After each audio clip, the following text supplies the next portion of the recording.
Hello, everyone, and welcome to the fifth episode of Leadership Talks. I hope you're getting benefited from this talk series. I'm Rupam Shah, your host for the show, and let's venture into another exciting journey with an educationist who has spent 40 years contributing to the cause of education. Ladies and gentlemen, today I have with me Mrs. Neera Chopra. Before we go any further, let's catch a glimpse of her professional journey.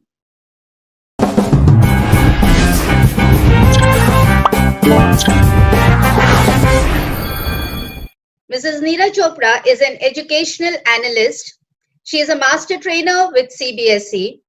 She is also an ideator and content writer for many CBSE manuals. She has worked as a principal of various schools in Delhi and Calcutta. Currently, she is mentoring many prestigious schools of Delhi.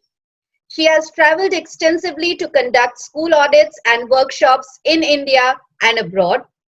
She has trained over 20,000 teachers and 2,000 school principals.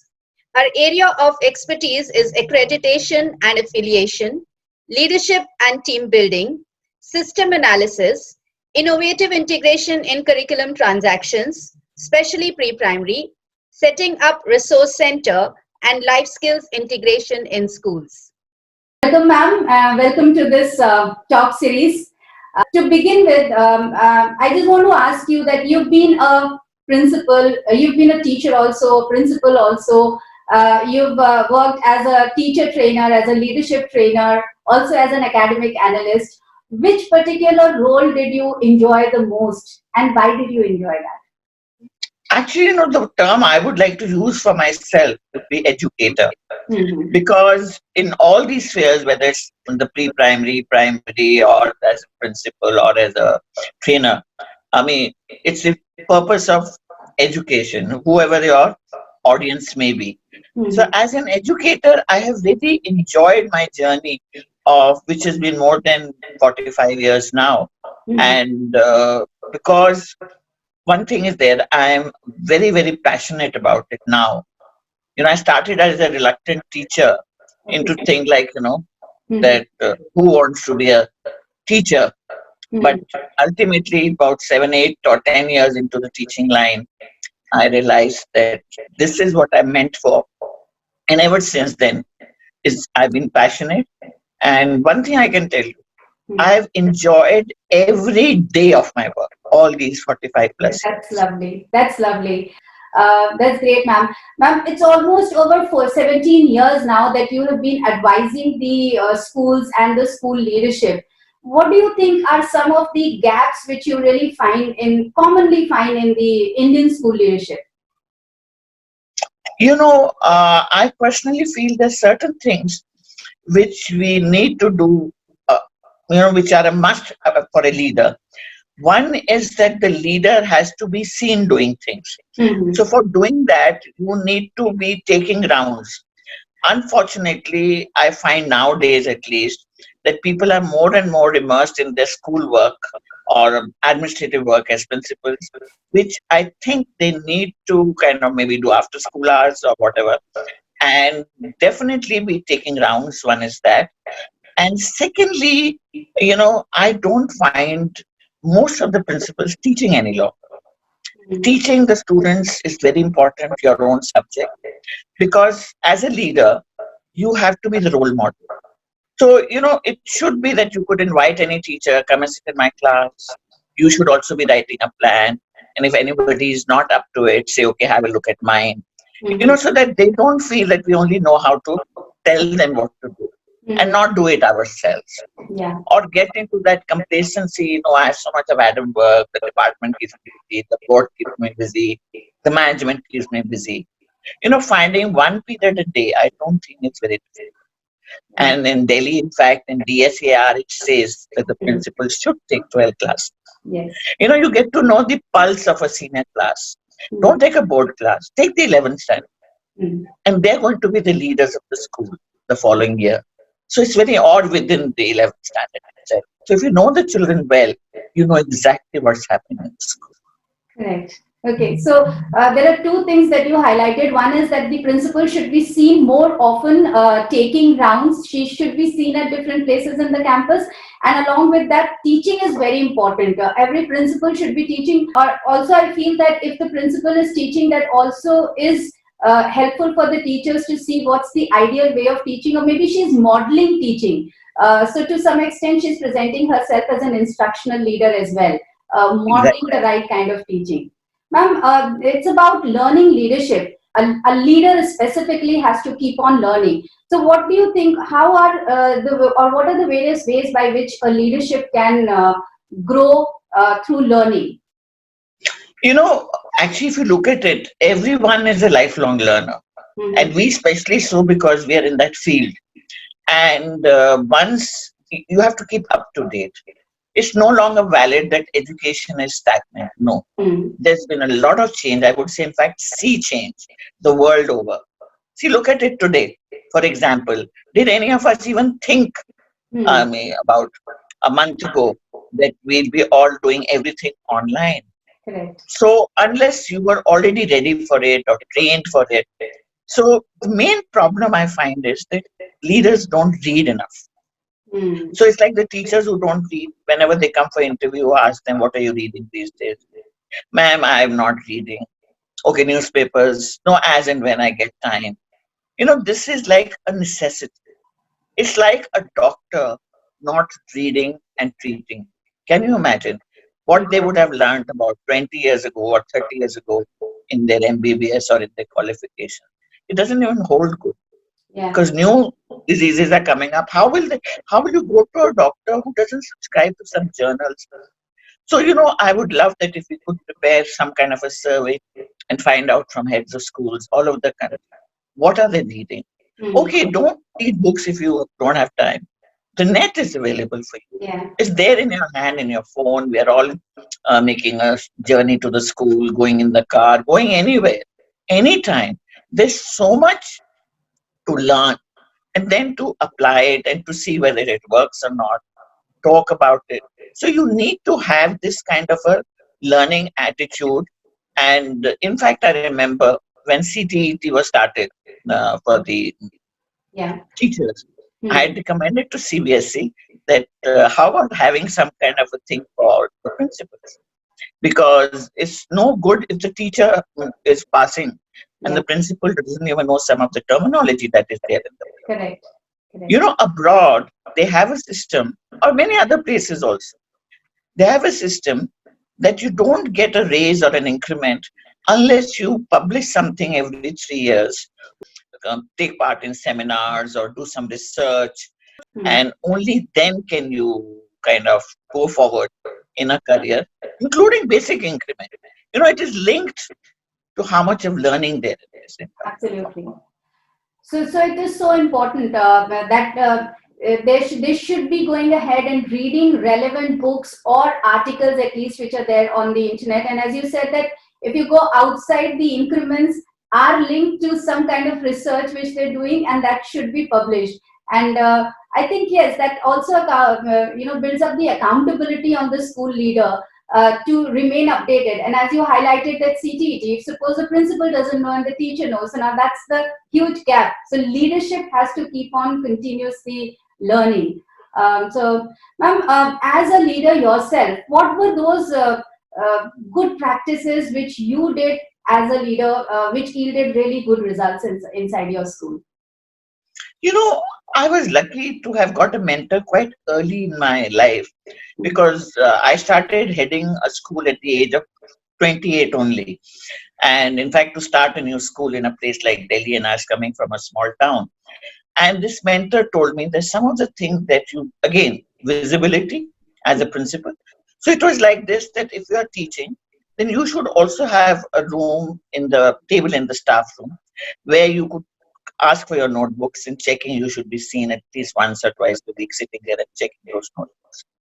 Said have a library period and go into or go on different days. It's not necessarily every week in the same period.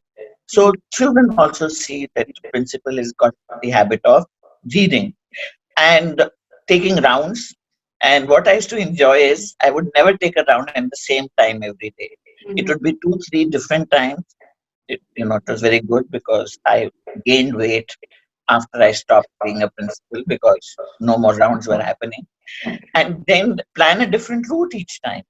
So Mhm. you don't have to be very predictable also. Yeah. And I was fortunate, or I am fortunate, I should say, that somewhere creativity is my forte.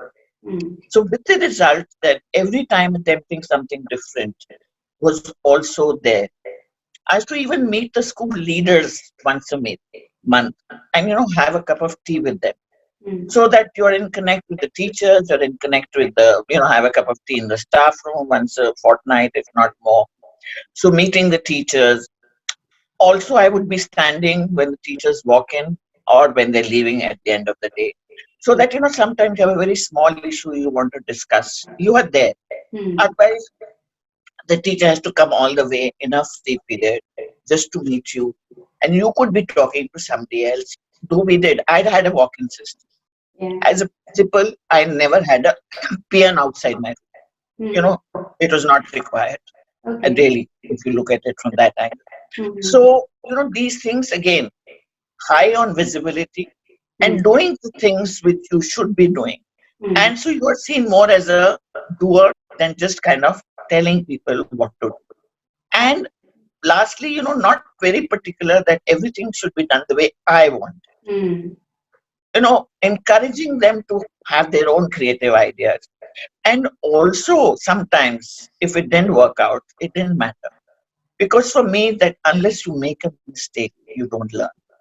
So some of us, when we become principals, we feel no, it's not on. And I think most of us human beings, we Mm. love to be, control freaks.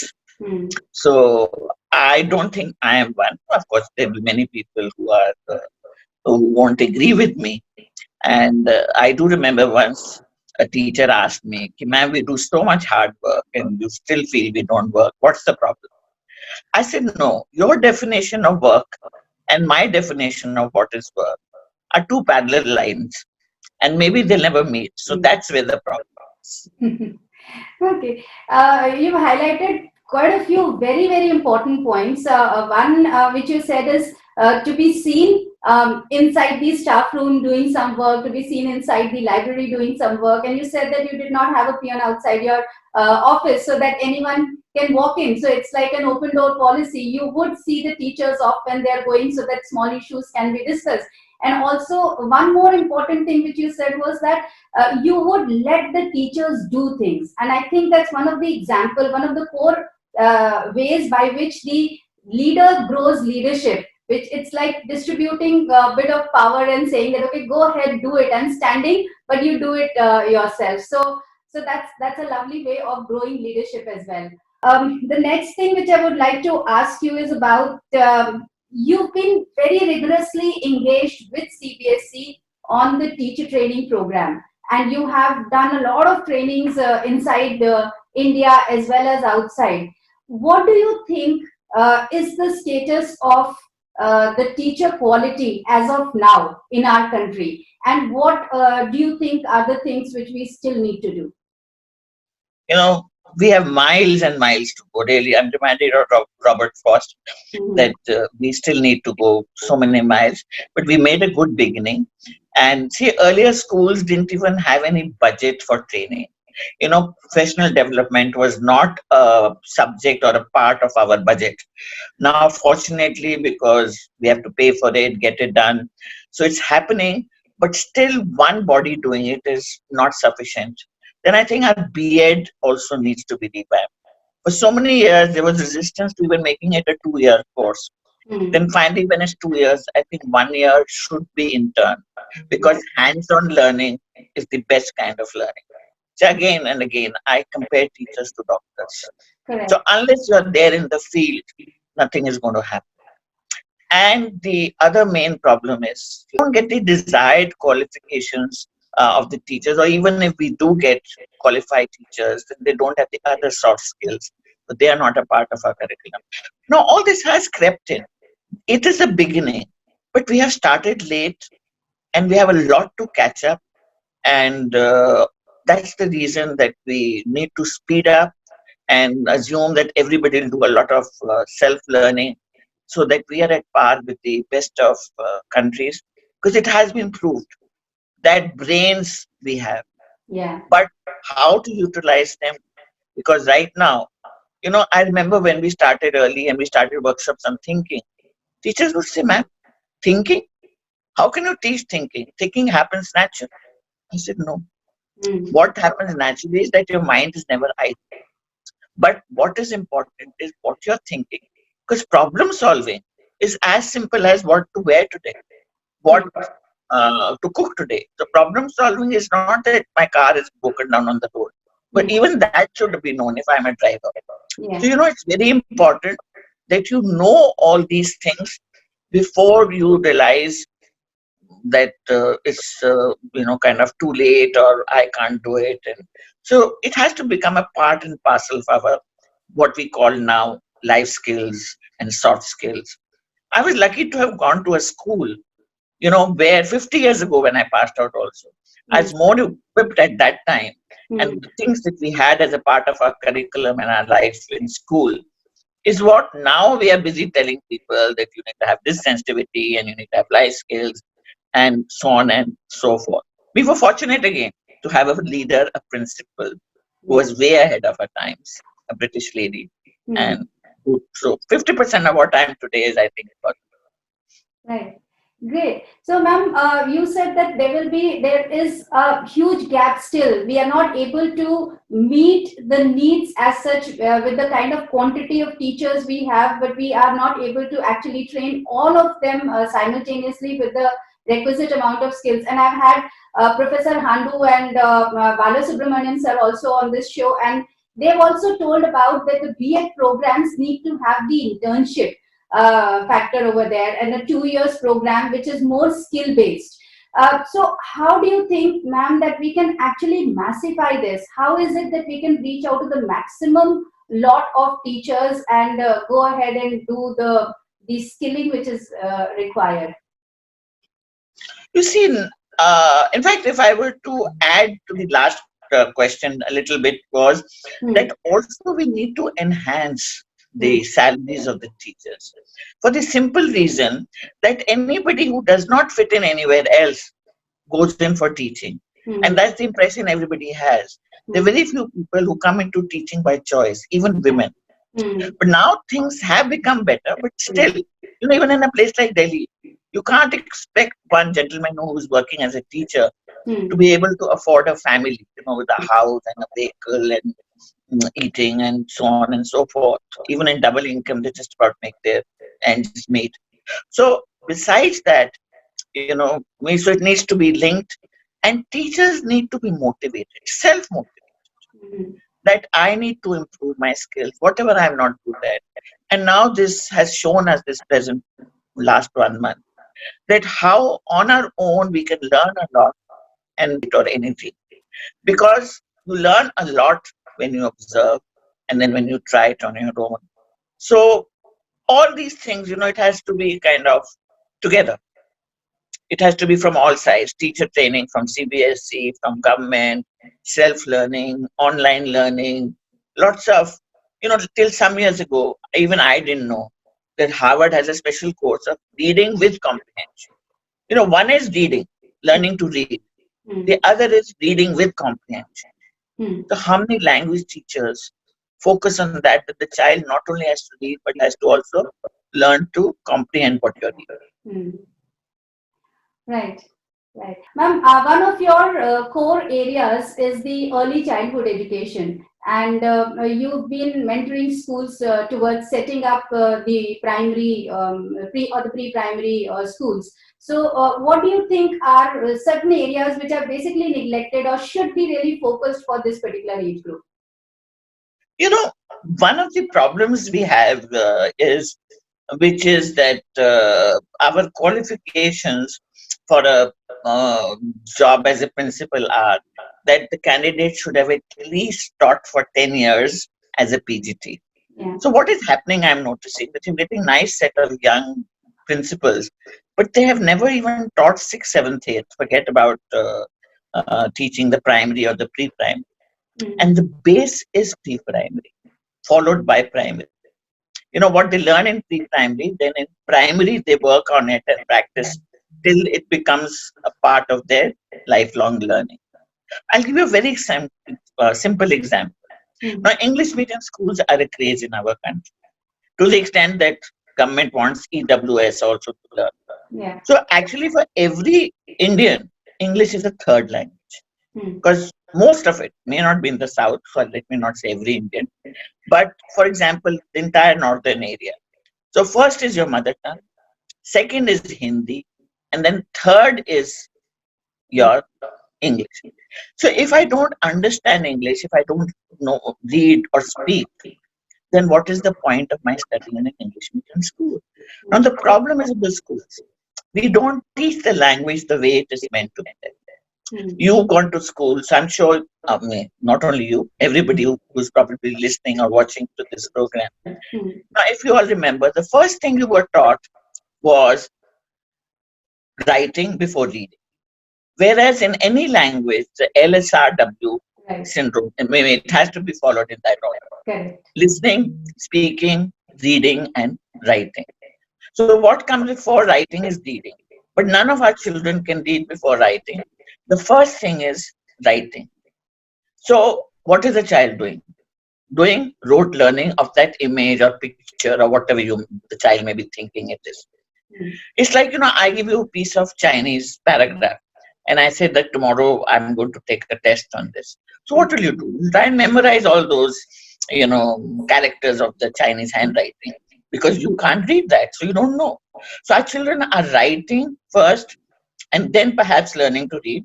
I'm not so sure about that also, because everything is either dictated or written on the blackboard or discussed so often that child rewrites the same thing what the teacher has said.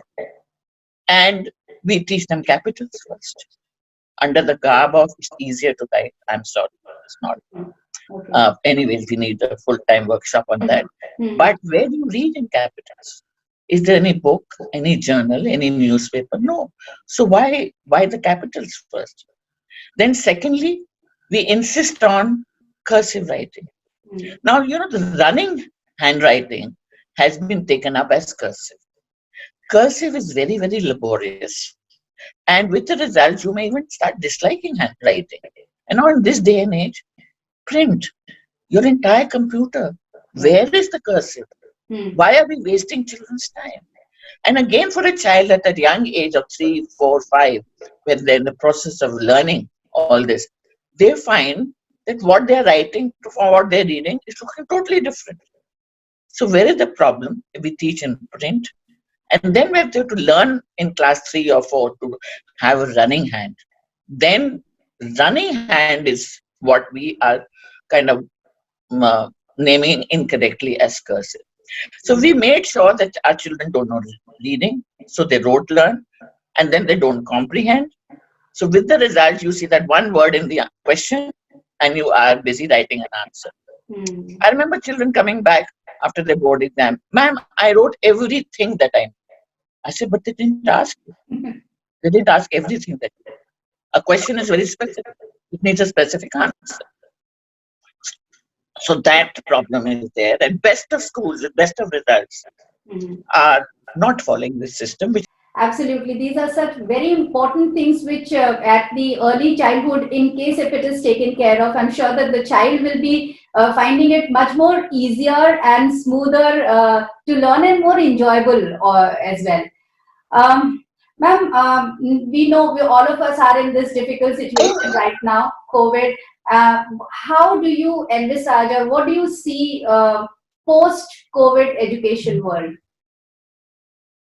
One is that we'll all be forced to learn a lot more, even against our wishes, if we need to be in this profession. Secondly, the method is going to change. See, right now, if you look at it, what we are doing in classes is just giving information. Now, information is no longer necessary to be given to the children, because, as we say, information is a click away or it's on the fingertips of a child. Information about anything and everything is available to us through the internet. So why are we giving information any longer? So the curriculum will have to change. We'll have to have everything on an application based, project based, problem solving. So, we do learn about Bloom's in our BEd, but later on in life, or even when we become a teacher, all the teachers, when you ask them, you all remember Bloom's theory. Hmm. Man, we've heard about it, but not really. We don't Yeah. recall.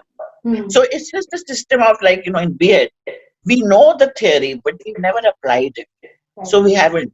But now that the changes are coming in, now if you look at it, the CBSE question paper design already has all those areas in. So the moment we start having a thinking curriculum and where we start having experiential learning, or many people again make a mistake in that they feel it's simply hands on. No, it is reflection, Hmm. that what are you learning after this and where are you going to apply it and how, and can it be further modified, or do I need to know more? So I'm going to see, I used to earlier feel that in my lifetime I'd not see much of a change. Hmm. So one of the things that I think I can say, maybe indirect or to a certain extent direct benefits of these lockdowns, is this, that we're learning to give lectures or talk to children, or learning is happening in very many ways. Children can opt for personalized learning, differentiated learning, which when you're sitting in front of or standing in front of 45 students seems little daunting and difficult to teach Correct. us. Correct. Correct. So there are changes and positive changes which you expect, which might happen once the teachers are going to join the school back. Um, you've always lived life according to what you felt is absolutely right, and you've lived life to the fullest, and absolutely undeterred by what people would say, or their opinion, their judgments as such. So, what do you think are the ups and downs of this attitude? I don't think there's any downside. Hmm. Actually, to be honest, some people may, worry, look at her, look at the way she, I don't know, whatever. Because I'm used to calling a spade, Hmm. and not behaving or to be seen always as, that there was a time a principal could be seen only in a sari. So, all kinds of preconceived notions about what a principal is all about, or a teacher, and basically being judgmental. That's the worst thing. In our country, we are very, very fast at passing judgment about Hmm. anything and everything. Right. So somewhere in my life, whether it was my school principal or whether it's my father, I picked up whatever they told me, whichever suited me also, let me say that. Hmm. And with the result that I was, a person who felt that if I'm ready to take the consequences on, if, like you said, if there's a downside to it, Hmm. then why not do it? So I have been fearless in terms of jumping into things and learning for myself. So it's been a question of swimming or sinking. Hmm. But I've been fortunate that I have gained a lot like this, learned a lot like this, and I'm not bothered about what the society or what the people think about me or what their judgment about me is. I'm not rude to people. I don't get angry easily, not at all. In fact, I'm very, very patient. That's a So good when, achievement. Hmm. when I'm not doing something wrong to anybody, but I'm calling a spade, Hmm. speaking the truth as you call it, Hmm. then what is there that I have to worry about? Right. Half, I would say, especially women, Indian women, Hmm. 99% of the life we spend trying to please people or seeking approval. Yeah. I'm afraid I don't need anybody's approval. I'm not doing anything which is hurting people, shameful, or whatever you may call it. So, in the millennial language, it is called YOLO. You know what is YOLO? Yeah. YOLO. Yeah. You only live once. And that's what I follow. That's my mantra. Lovely, excellent, ma'am. And I think that's very important to live life to the fullest. That you have to believe that yes, this is the life, and you should just live it the way you want to live it. And I'm so happy that you are exemplifying this particular quote that you only live once. It's so lovely talking to you, ma'am. Great. I just look forward to be having more conversations with you further in this talk series. Thank you so much for giving your time to us today. Thanks a lot. Thank you. I have also enjoyed. It's always very pleasant and a pleasure to talk to you. Thank you. Thank you so much, ma'am. Thank you. So, ladies and gentlemen, you heard Mrs. Neera Chopra talk about education, leadership, teacher training, early childhood education, her own strong beliefs and value systems. I hope this was a useful conversation for you. I'm going to be back with other education experts, and we are going to go on and talk about leadership, education, and so much more. Stay tuned to keep watching more such conversations with the education experts. If you have any suggestions, please put it in the comment box below. See you in the next episode. Thank you.